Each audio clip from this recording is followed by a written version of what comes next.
they're not particularly nice words. Cult, judgmental, manipulative, what's the other one? Arrogant. And what's changed? I probably opened my mind more as a starting point, and then coming to Beyond and actually engaging with Jesus followers and having them talk to me and just talk to me like, you know, I'm a normal person. I went to New Zealand once and I was working in exchange for like food and accommodation. Where I was staying, I was with a Christian family, and just before I left, I was there for a few weeks, this woman sat me down and asked me about faith and this and that, and then told me, I think I was maybe 21, that she was sad to see that I would be going to hell. I think obviously parts of the world or groups of people would perceive them as sort of a bit of a cult, like I said earlier, or like their way is the only way. That's sort of probably the Jesus way of love would look like acceptance. Just come as you are, as everyone says here all the time. I like your journey. Molly is my one person because she has such a welcoming vibe, and I got to speak to her within a few weeks of coming to Beyond, and she's also taken the time to sit down and just have a chat, a very open chat with me about Jesus and my thoughts and her thoughts and how we both sort of got to hear and what we think and believe. So it could be more like Beyond. I'll take that answer. Or, you know, welcoming to new people, and rather than being like, this is the church and this is the way we do things, like talk to people, have conversations and just be normal and like welcoming. Don't, this is the way it is and the way it should be, like just have the conversations. I never thought of myself as a church person. My family never went to church, and I don't remember really thinking too much about church people. Okay. Yep. It wasn't until I got a little bit older and had those experiences with church people that I sort of developed, you know, the opinions or the words. And negative. Yes. Negative association. Yeah. With church. It was actually what I refer to as the worst week of my life. I started suffering anxiety. I'd never really suffered anxiety before, and for like a week straight I was just in a very negative headspace. And a close friend of mine came here, and I reached out and asked if I could come with him, because I knew, being a new experience, that I would just completely focus on being here and what was being said rather than what was going on in my head.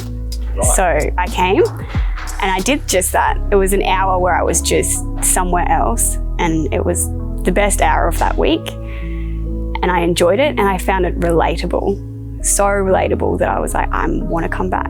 And the series straight after that was the relationship series, which was kind of perfect, and I was like, I'm coming to that. And I came back the next week with my friend again, and then he couldn't make it the week after, and I was like, I'm going anyway.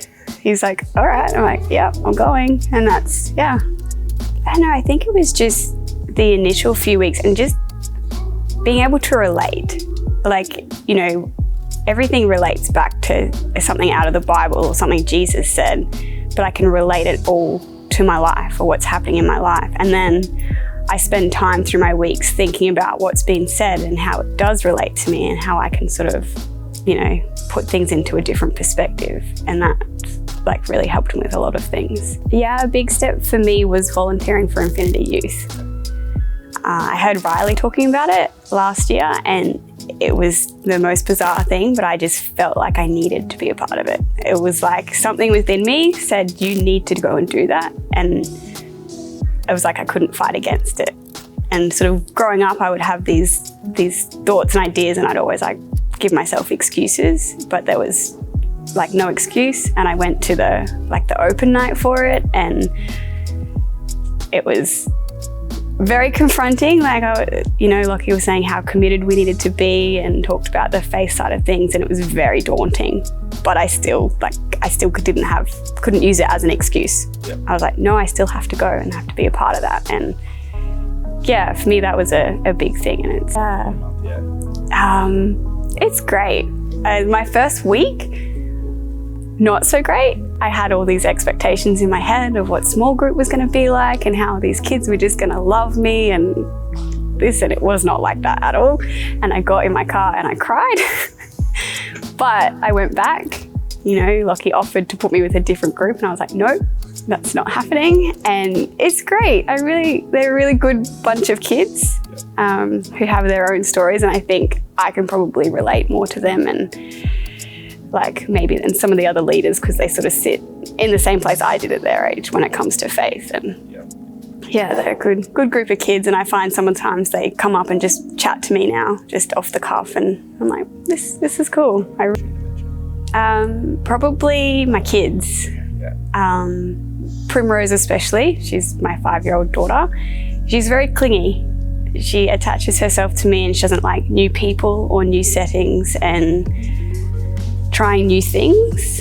And there have been multiple occasions here that I've had, say, Tamara or Lockie or Molly approach them or come up and ask them if they want to go out and play games, and she goes.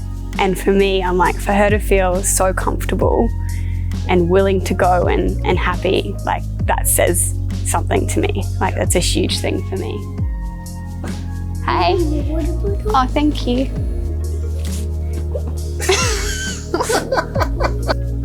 Which was probably like a pretty big moment for me in my faith journey, is I went and I was talking to my counsellor one night, and it was all about how, I felt like I didn't really have a friendship group and I didn't belong anywhere.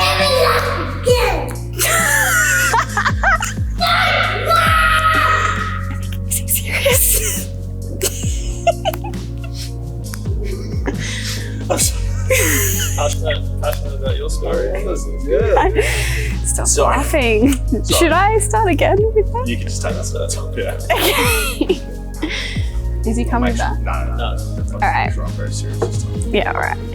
I was talking to my counsellor one night and she was talking about, hello. I love you. I love you too.